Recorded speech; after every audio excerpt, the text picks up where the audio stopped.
E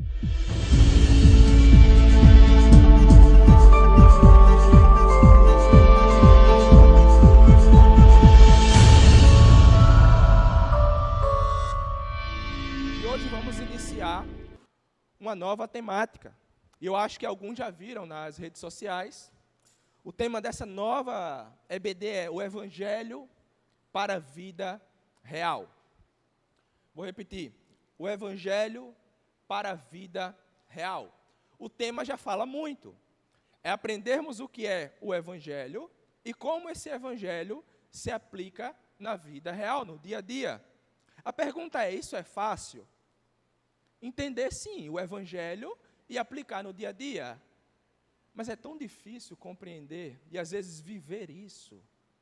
Por isso, é importante passarmos algum tempo, gastando alguns domingos, ou melhor, não gastando, investindo alguns domingos, pensando sobre isso e vendo como isso se aplica em nossa vida. Vocês receberam aí uma folhinha, né? Vocês viram aí que tem duas perguntas. O que é o Evangelho e como o Evangelho, essa definição, isso que está aí que você vai falar, se aplica no dia a dia. Eu sei que nem todo mundo trouxe caneta, né? Então, você vai pegar essas mesmas perguntas e colocar no seu bloco de notas, tá? E você vai escrever, mas na próxima, você tenta trazer uma caneta para colocar nessa mesma folhinha, tá bom? Eu vou te dar agora 10 minutos. 10 minutos. E eu quero que você se reúna aí em grupos de 5 pessoas. E vocês vão conversar sobre isso, mas dentro dessa conversa, vocês vão elaborar a definição. Não é uma definição para o grupo, mas vocês vão conversar sobre isso. O que é o Evangelho? Ouvir as pessoas e, a partir disso, colocar a sua definição e depois, como ele se aplica no dia a dia. Tá bom? 10 minutinhos, se reúne aí, grupo de 4, 5 pessoas, para conversar sobre isso, e quando terminar, eu aviso a vocês.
Um minuto, falta 1 minuto.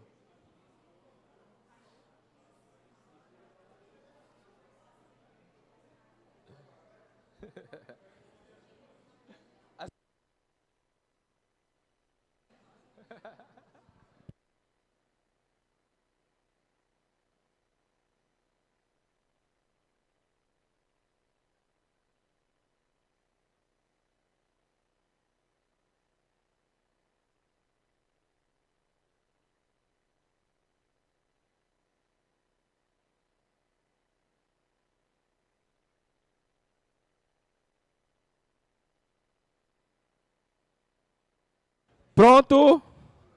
Vamos lá?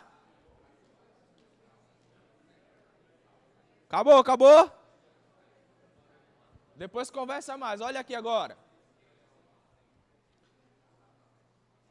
Pessoal, é fácil de responder? Não, né? E deixa eu falar uma coisa para vocês. Eu não vou dar resposta também. A ideia é que durante todas essas aulas, essas respostas sejam construídas. Então vocês vão ver que com o passar das aulas, talvez a sua definição vai mudar. A sua maneira de aplicar o Evangelho também vai mudar. Então vamos ver na aula de hoje o conteúdo que eu vou dar e você vai olhar para a sua definição e dizer, opa, tem coisa faltando aqui. Isso é o Evangelho e eu não coloquei. Na outra aula você vai dizer, eu posso agregar mais coisas aqui. E no final dessa série de EBD, você vai ver que em 10 minutos não dá para responder isso. Muito menos em uma aula. Talvez em 8 também não dê. Mas vamos chegar a um pensamento mais concreto do que é o Evangelho e de como esse Evangelho se aplica no dia a dia. Por isso, na próxima, você traz ou o papelzinho ou o seu bloco de nota com essas duas perguntas e você vai agregando. Olha, quando se fala em definição, às vezes a gente tenta resumir o máximo a nossa ideia e colocar em poucas palavras. Afinal, é uma maneira simples e que o outro consiga compreender. Mas algumas pessoas olham para o Evangelho, enxergam ele simplesmente como um avião a levar alguém para o céu. Ele é simplesmente aquilo que salva a pessoa e geralmente se usa uma palavra para isso. Ele é uma boa notícia, uma boa nova. Não está errado, mas isso é pouco sobre o que é o Evangelho. Isso é uma parte, uma parcela do que é o Evangelho. Outros vão dizer, olha, o Evangelho tem me moldado a ser parecido com Cristo. Tá certo também, mas isso ainda é pouco sobre o que é o Evangelho. Eu poderia dar vários exemplos, os que vocês deram também, o que vocês pensaram, e a certeza que eu tenho, isso ainda é pouco sobre o que é o Evangelho. Tem uma história antiga, de um pastor americano que ele conta, que um fazendeiro muito rico, tinha um dos seus servos que foi fiel a ele, e serviu essa família por muitos e muitos anos. Quando esse fazendeiro estava prestes a morrer, ele deixou a sua herança toda para esse servo. Para esse homem que nunca tinha usufruído de tanto dinheiro, de tanta coisa, esse fazendeiro deixou uma herança que as pessoas nem sabiam contar direito. Era muito dinheiro. E foi falado para ele, olha, toda essa herança ficou para você. Ele falou, ficou feliz, contente, e falou, que bom, que bom. Passaram-se alguns meses e ele não foi retirar a sua herança. Tampouco pegou algum centavo. E o advogado, junto com o banqueiro da época, teve que chamar esse senhor e dizer, olha, você tem todo esse dinheiro aqui e você não está usufruindo dele. E ele faz a seguinte pergunta, ele diz, eu poderia pegar 50 centavos para comprar um saco de farinha? Irmãos, isso é a melhor ilustração, para mostrar como usufruímos do Evangelho. Efésios 3:8, Paulo vai dizer, as riquezas insondáveis do Evangelho de Cristo. Preste atenção nas palavras, riquezas, não é bens materiais aqui. Paulo está falando de uma riqueza espiritual, o Evangelho, aquilo que Cristo nos deu. E Paulo usa a palavra insondável. É algo que não temos dimensão, que não conseguimos mensurar, igual essa fortuna. Mas às vezes nos comportamos assim, Cristo nos deu tudo. E a gente chega, eu posso usar esses 50 centavos para fazer alguma coisa? Lembre-se, Não estou falando em relação ao dinheiro, é só um exemplo, tá? Mas é assim que nos comportamos, muitas vezes, em relação ao Evangelho. Cristo é tudo ou não? E Ele se deu por nós. Por que então não usufruímos? A resposta é simples. O pecado ofuscou nossa visão do Evangelho. E não enxergamos da maneira clara. Não conseguimos ter uma certeza do que é, e por vezes o nosso coração oscila a respeito do Evangelho. Sabe como isso é aplicado no dia a dia? Se eu perguntar para você, Deus é soberano, a sua resposta qual que é? E tem até medo, né, de falar que não, como será que ele vai reagir?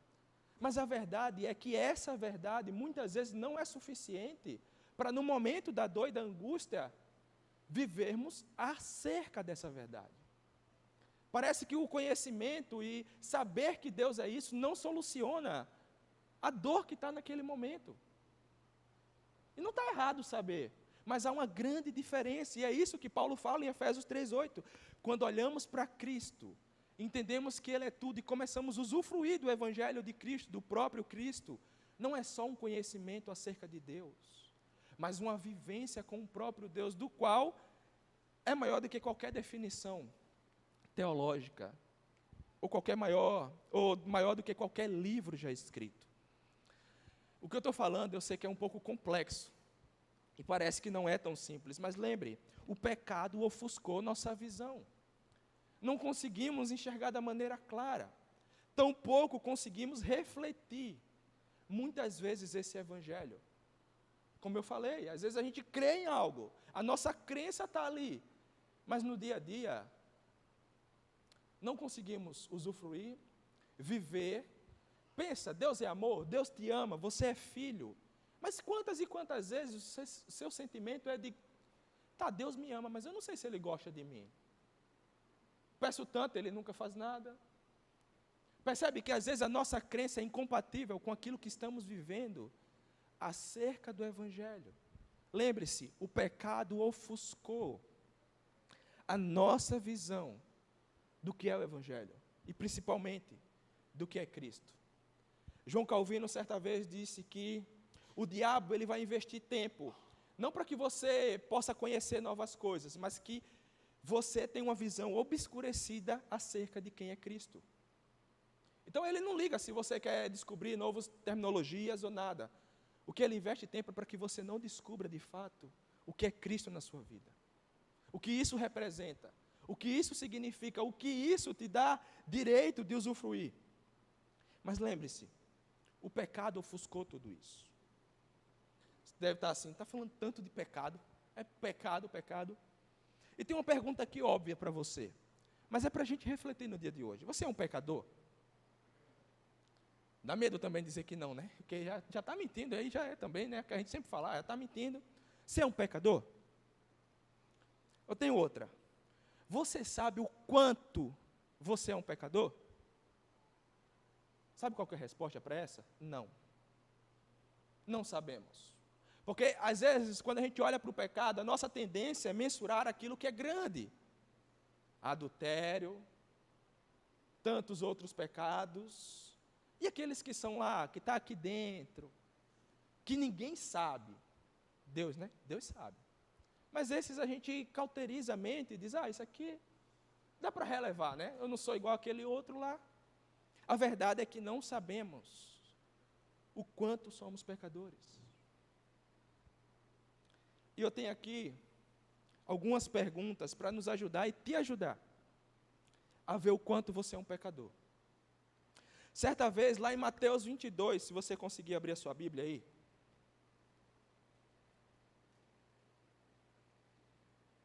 Evangelho de Mateus, capítulo 22, o versículo 34 ao 40.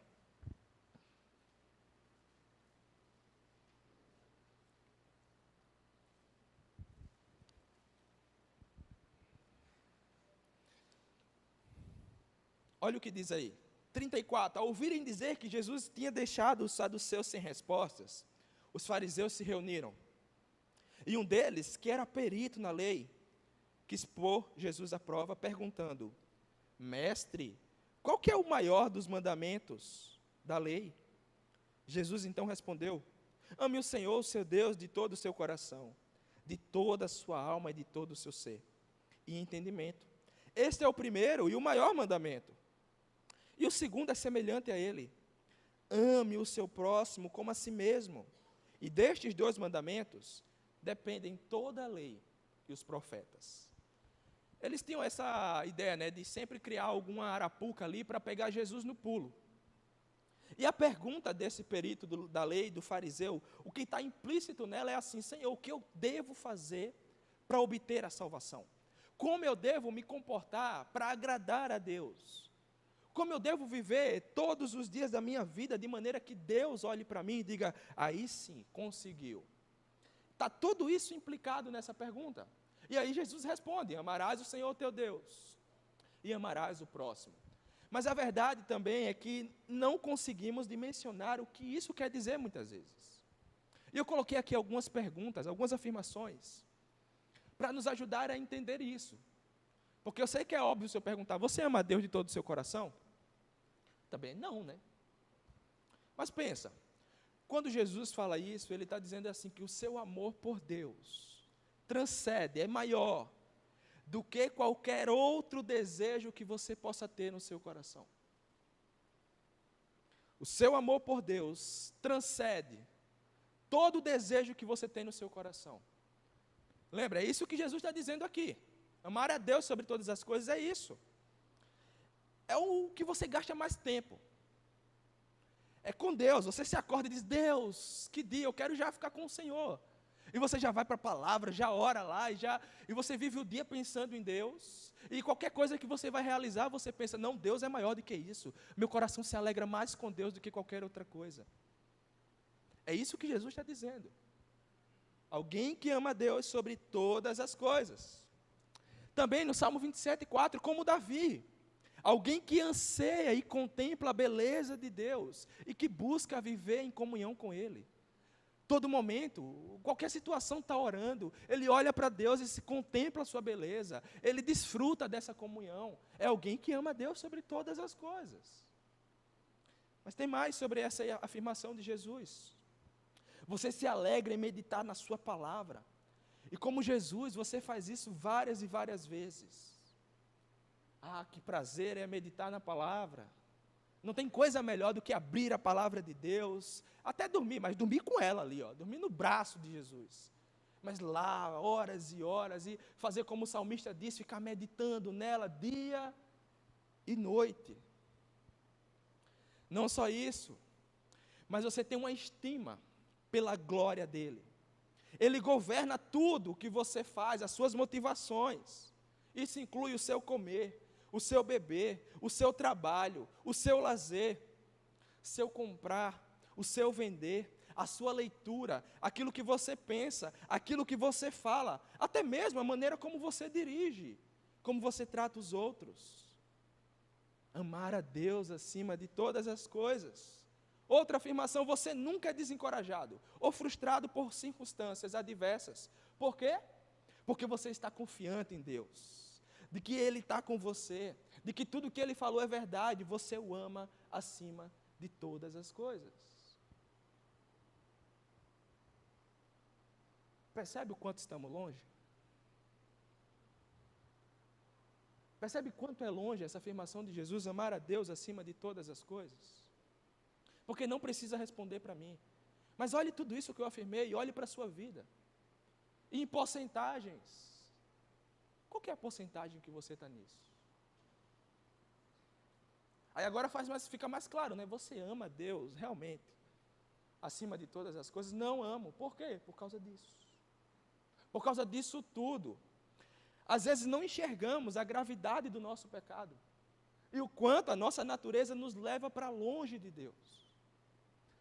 Jesus também, ele diz que não é amar a Deus acima de todas as coisas só, mas também se inclui o quê? Amar o próximo. Você diz: agora, Anderson, agora eu vou tirar de letra, pode mandar aí que eu vou me sair bem aí.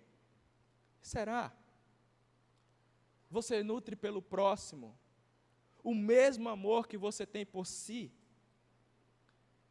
em seu relacionamento com ele? Ou você demonstra egoísmo, irritabilidade, mau humor, indiferença, inveja quando o outro se dá bem. Você tem um interesse genuíno pelo bem do outro. Você procura promover primeiro os interesses do outro e depois os seus interesses. Primeiro, o bem-estar do outro e depois o seu bem-estar. Lembre, Jesus está dizendo que se resume a isso, também amar o próximo. E é tudo isso que está nessa afirmação. Você nunca se sente arrogante ou superior a ninguém. Não. Nem fala sobre as falhas de ninguém. Não, o outro sempre é superior a mim. É isso que Paulo fala, né? Considere cada um superior a si mesmo. E as falhas do outro, não vou apontar isso não, porque eu também tenho, ele é superior a mim. É assim. Você nunca se ressente de qualquer erro que o outro cometa contra você, ou você guarda rancor. Você nunca guardou rancor. E ao invés disso, você sempre perdoa. Pisou no meu calo, não tem problema.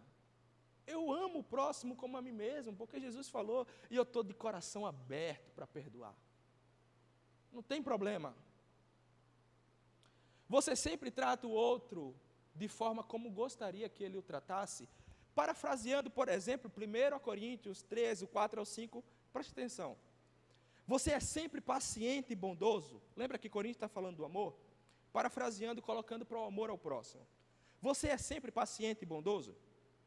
Nunca é invejoso ou arrogante, nunca orgulhoso ou rude, nunca é egoísta.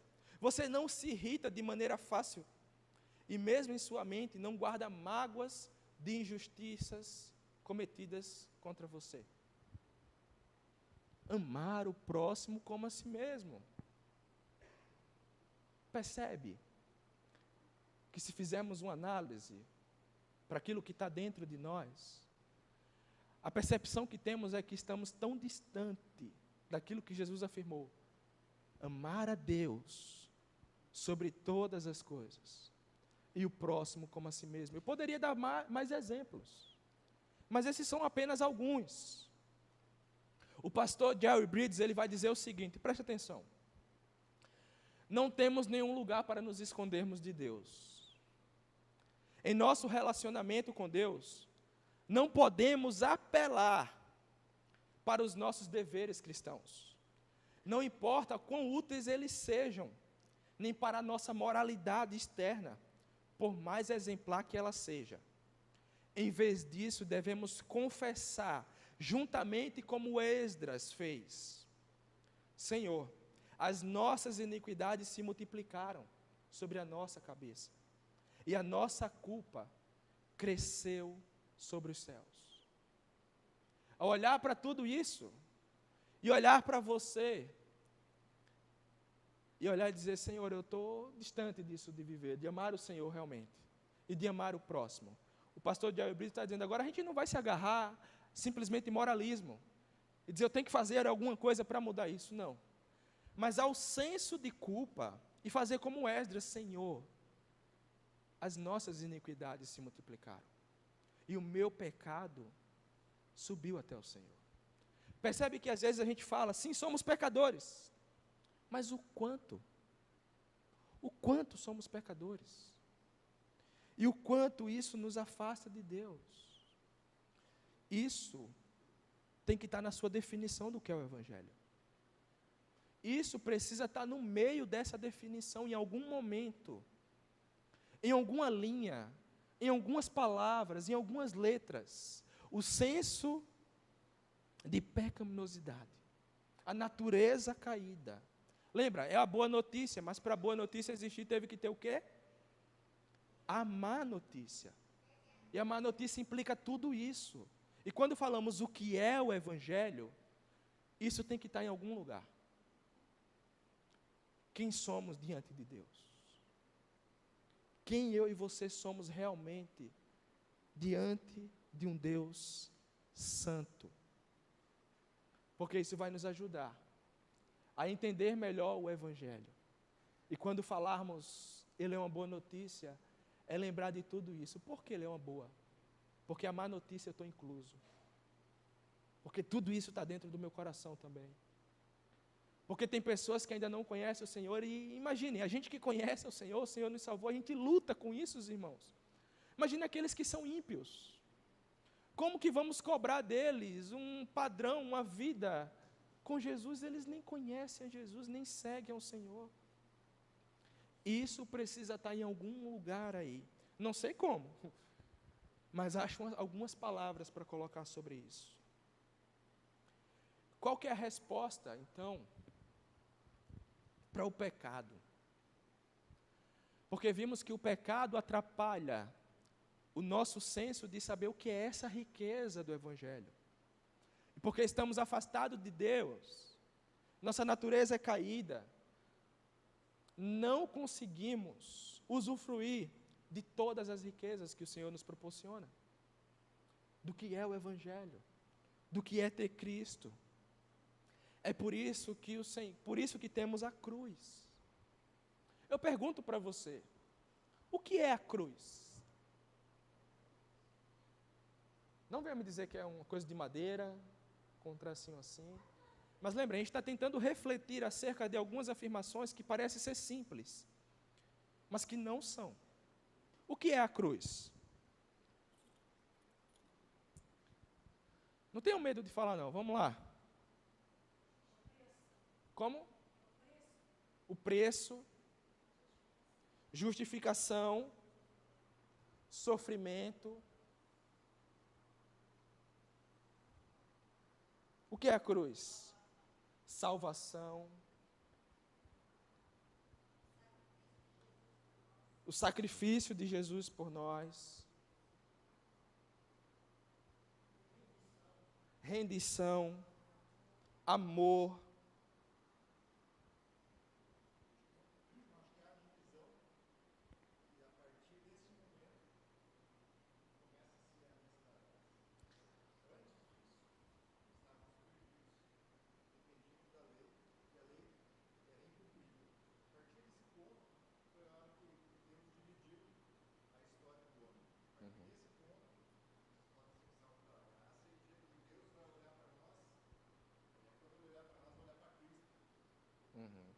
Marcelo falou que a cruz, ela é a divisão, ela marca a história.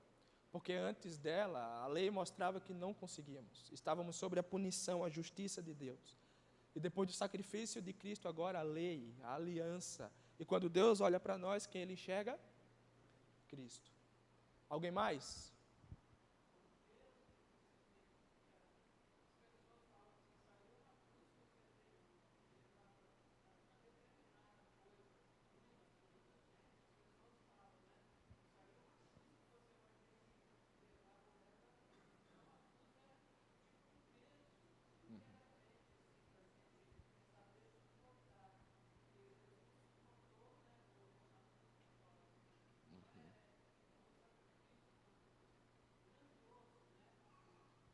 É um sacrifício grandioso de Cristo.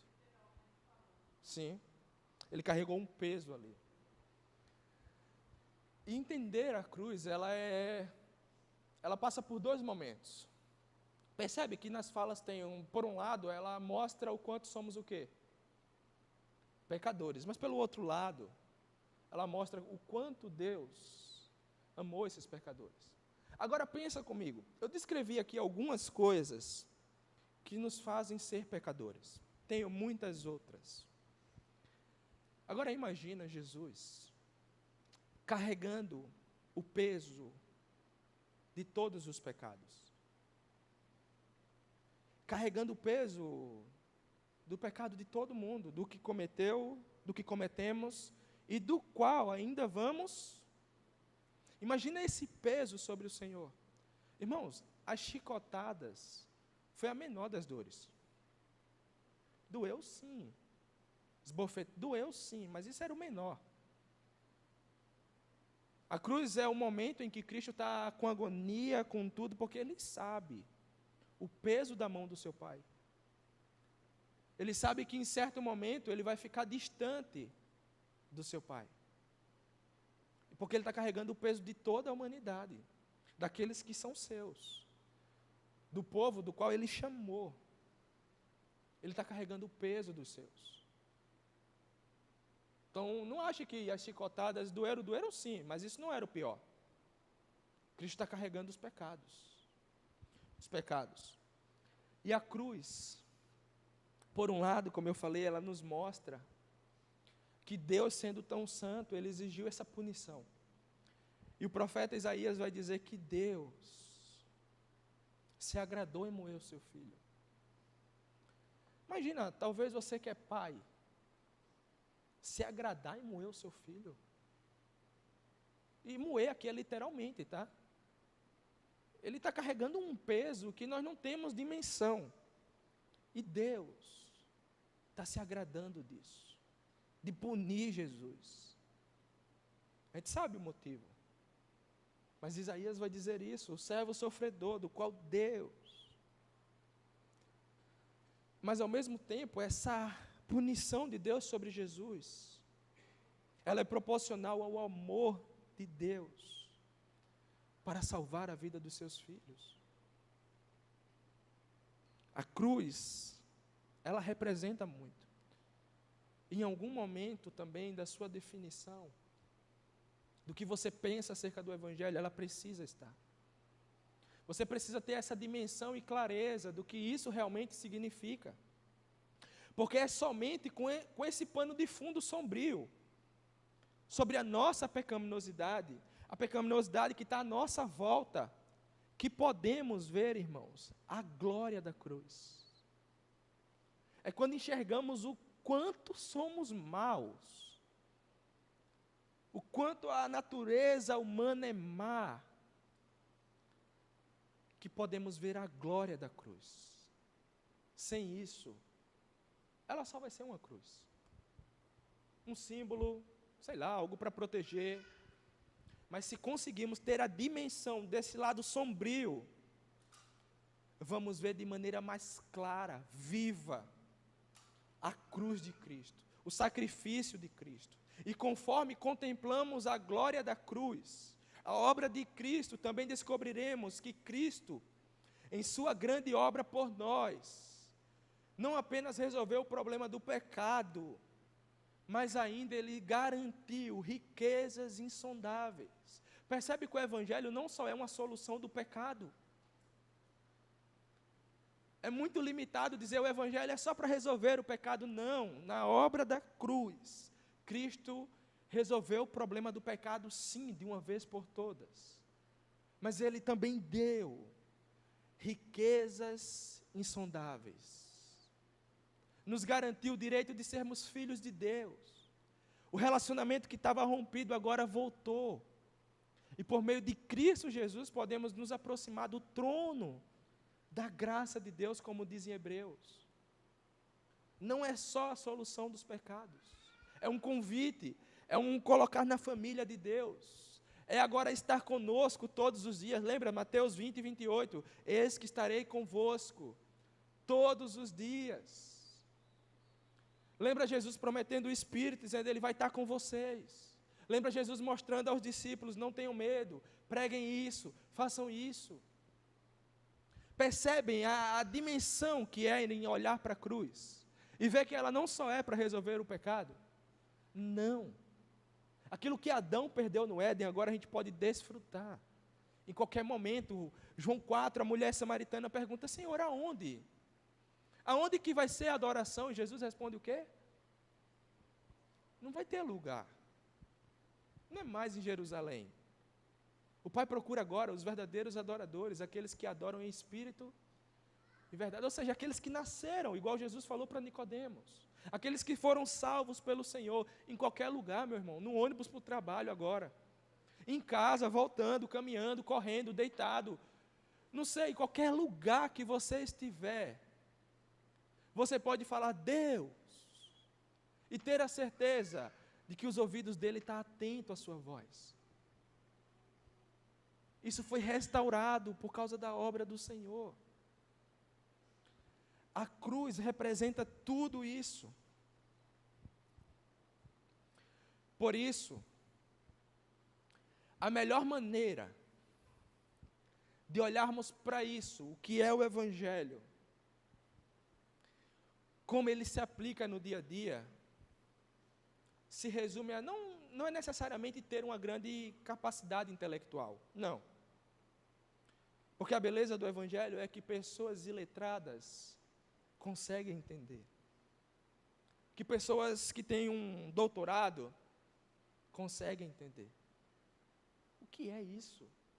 Sabe, aquele senhor que talvez more lá no interior, que nunca estudou, que é perito talvez em cuidar de uma roça ou algo do tipo, mas não sabe ler o que é uma palavra, uma letra. Quando o Evangelho chega a ele entende quando o Senhor o salva. E a cruz brilha aos seus olhos.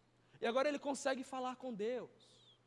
É o mesmo Evangelho que o cara que tem um pós-doutorado, sei lá, o mais alto aí, olha para isso tudo do Evangelho, e ao receber o Evangelho diz, tudo isso aqui, é bom conhecimento, sim, mas isso é esterco, comparado ao conhecimento de Cristo Jesus. Lembra que Paulo fez isso? Que Evangelho é esse? Por isso, ele não, para entendê-lo, não é simplesmente uma capacidade intelectual, tampouco um aprendizado acadêmico, mas ele é uma consciência, irmãos, impregnada, grudada, com um senso real da nossa condição de pecadores. Preste atenção. Quando entendermos a nossa condição, isso estiver impregnado em nossas vidas, a cruz vai ficar mais clara. Você vai conseguir entender melhor. Você vai olhar para ela e dizer, opa, eu sei o que isso significa. Ao mesmo tempo que olhamos para isso, também é uma consciência dos nossos olhos voltados para a santidade de Deus. Por um lado, olhamos o nosso pecado. E por outro lado, olhamos para a santidade de Deus.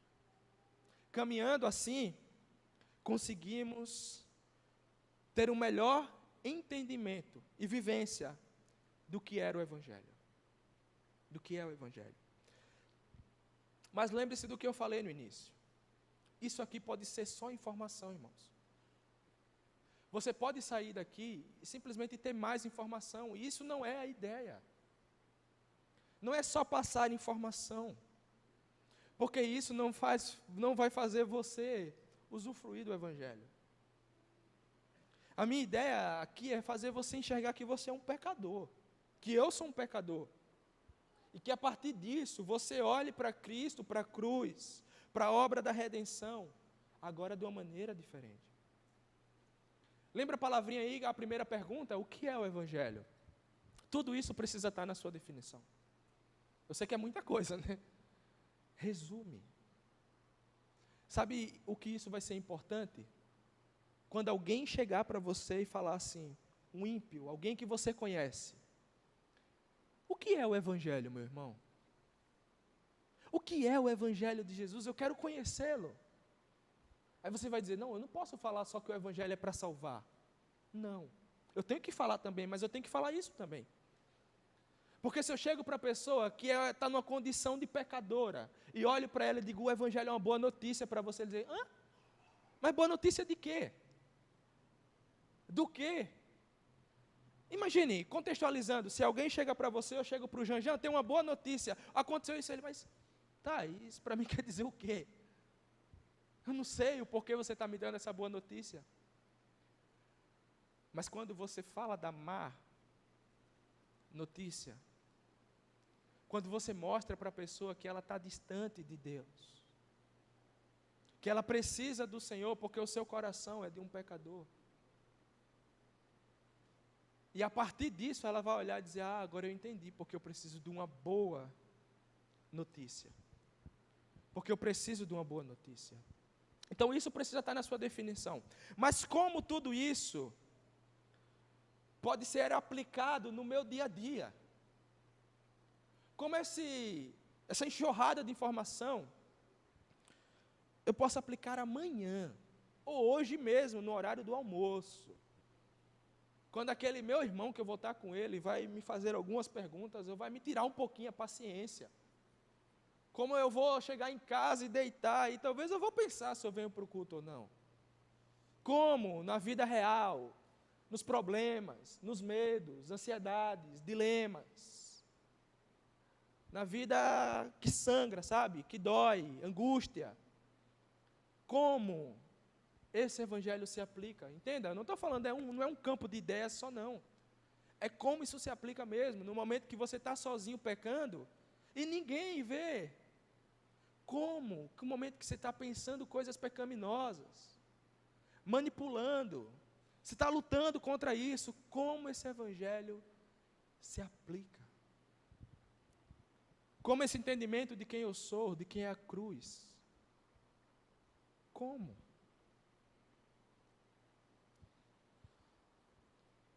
Lembra o que eu falei? Eu não vou dar uma resposta concreta. A ideia é que nessas aulas, irmãos, possamos pensar e vamos ajudar vocês a construir, vamos nos ajudar a construir uma ideia sólida. Mas não só uma ideia, algo que vivemos e que podemos usufruir. E aplicar esse evangelho para que o outro veja e diga, caraca. Ou para que você olhe agora para o evangelho de maneira diferente. De maneira diferente. Vamos lá. Eu fiz a pergunta e dei alguns minutos para você no início. E agora eu vou dar, a gente tem algum tempinho ainda, eu vou dar 5 minutos, você não vai se juntar. E você vai olhar de novo para a sua definição. E se você quiser mudar alguma coisa, muda aí, em 5 minutos. Ou quiser acrescentar alguma coisa, acrescenta aí, em 5 minutos. E, o que é o Evangelho? E lembre-se, no final da EBD, lá no final, quando terminar todas, você vai lembrar dessa definição que você falou hoje, e não tenha medo de dizer assim, olha, eu mudei muita coisa. Hoje já deu para mexer em algumas, mas essa é a ideia mesmo, tá bom? Alguém quer falar o que é o Evangelho?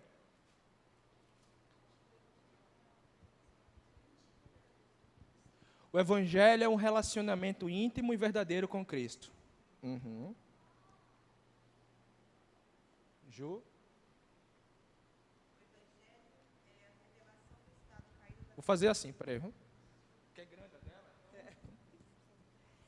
O Evangelho é a revelação do estado caído da natureza humana, sua separação de Deus e incapacidade de reconciliação com Ele por meio de seus próprios esforços.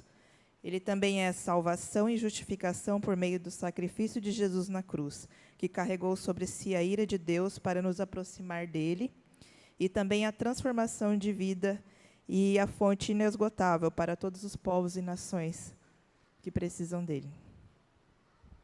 Decoraram? Mais alguém?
Uhum.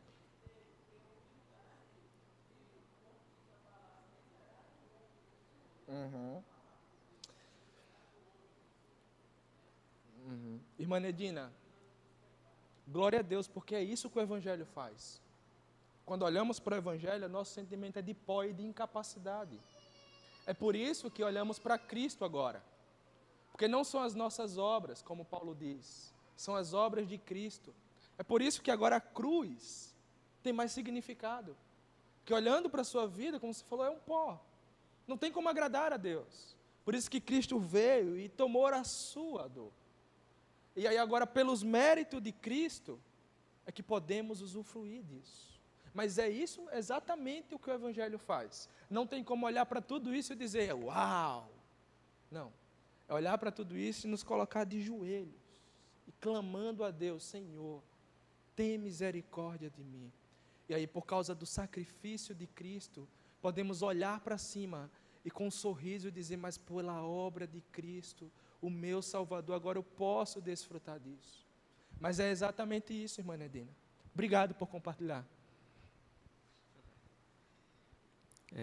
O Evangelho, para mim, é a própria pessoa de Cristo, né, o plano redentivo de Deus, pois somos miseráveis pecadores, corruptos, que não amamos a Ele acima de tudo e de todos. O Evangelho não é apenas para resolver o problema do pecado, mas também nos dar acesso a riquezas insondáveis, e estando com os que são seus todos os dias. É uma consciência que impregna nossos pensamentos. Mais alguém quer falar? Eu vou indo aqui e vou chegar aí. O Evangelho é bem isso mesmo, irmã Nedina. O Evangelho é reconhecer o quanto eu sou pecador e ver as riquezas que Deus nos deu, mas nós não usufruímos delas, porque somos pecadores. O Evangelho é a renúncia, né, desse mundo pecaminoso. Temos mais prazer em estar, às vezes, no mundo do que em Cristo. Então, o Evangelho nos abre os olhos para enxergarmos o quanto somos pecadores e somos tão pequeninos. Vou levar aqui, cortar um caminho aqui, pegar um atalho. O Evangelho, a gente fala que são as notícias, as boas notícias daquilo que Cristo fez para nos resgatar e nos reconciliar com Deus. E por meio daquilo que Cristo fez, hoje nós temos esse livre acesso ao nosso Senhor, a Deus. E, consequentemente, esse relacionamento que nós deveríamos ter com o Senhor, Ele vai definir os nossos outros relacionamentos. Seja com o meu cônjuge, seja com os meus irmãos, seja com os meus amigos, no meu trabalho. Obrigado. Mais alguém? Ainda está tempo ainda. Não? Então acabou o tempo. Irmãos, essa é a ideia de olharmos para o Evangelho e nos colocarmos no nosso lugar. E também olharmos para o Evangelho e vemos como, por meio de Cristo, podemos fazer com que tudo aquilo que está à nossa volta seja reflexo do Evangelho do Senhor na nossa vida. Como a Jéssica falou, nos relacionamentos, enfim, tantas coisas. Eu queria terminar orando. E enquanto eu estava preparando essa aula, eu terminei, aí mais uma vez eu percebi quem que eu era. É que às vezes a gente vai vivendo os dias e a gente esquece e vai se achando, às vezes, um pouquinho mais assim, diante de Deus, mas aí a gente é relembrado do Evangelho e o Senhor nos coloca no nosso lugar de novo, mas ao mesmo tempo conseguimos olhar para Cristo e ver a grandeza que era a sua obra da redenção. Ele cresceu diante dele como um broto terno e como a raiz saída da terra seca. Ele não tinha qualquer beleza ou majestade que nos atraísse. Nada havia em sua aparência para que o pudéssemos desejar. Ele foi desprezado e rejeitado pelos homens. Um homem de dores, e experimentou no sofrimento, como alguém de quem os homens escondessem o rosto. Ele foi desprezado e nós o tínhamos em estima. Certamente ele tomou sobre si as nossas enfermidades e levou sobre si as nossas doenças. Contudo, nós o consideramos castigado por Deus ter atingido e o afligido. Mas ele foi transpassado por causa das nossas transgressões. Ele foi esmagado por causa das minhas e das suas iniquidades. E o castigo que nos trouxe a paz estava sobre ele. E pelas suas feridas fomos curados. Todos nós andávamos como ovelhas, desgarradas, nos desviávamos do caminho. E o Senhor fez cair sobre ele todas as nossas iniquidades. Ele foi oprimido e afligido, e contudo ele não abriu a sua boca. E como um cordeiro ele foi levado para o matadouro, E como uma ovelha que diante dos seus tosqueadores ficou calada, ele não abriu sua boca. Com um julgamento opressivo ele foi levado. E quem pode falar dos seus descendentes? Pois foi ele quem eliminou da terra os seres viventes. Por causa da transgressão do povo, ele foi golpeado. E foi-lhe dado um túmulo com os ímpios, e com os ricos em sua morte, embora não tivesse cometido nenhuma violência, nem houve nele mentira alguma. Contudo, foi da vontade do Senhor esmagá-lo e fazê-lo sofrer. E embora o Senhor tenha feito da vida dele uma oferta pela culpa, ele verá a sua descendência, e ele prolongará os seus dias, e a vontade do Senhor prosperará em sua mão. Depois do sofrimento de sua alma, ele verá a luz, e ficará satisfeito. Pelo seu conhecimento, o seu servo, o justo, justificará a muitos e levará a iniquidade deles. Por isso, eu lhe darei uma porção entre os grandes, e ele dividirá os despojos com os fortes, porquanto ele derramou a sua vida até a morte, e foi contado entre os transgressores, pois ele levou o pecado de muitos, e pela transgressão intercedeu. Amém. Essa é a obra de Cristo.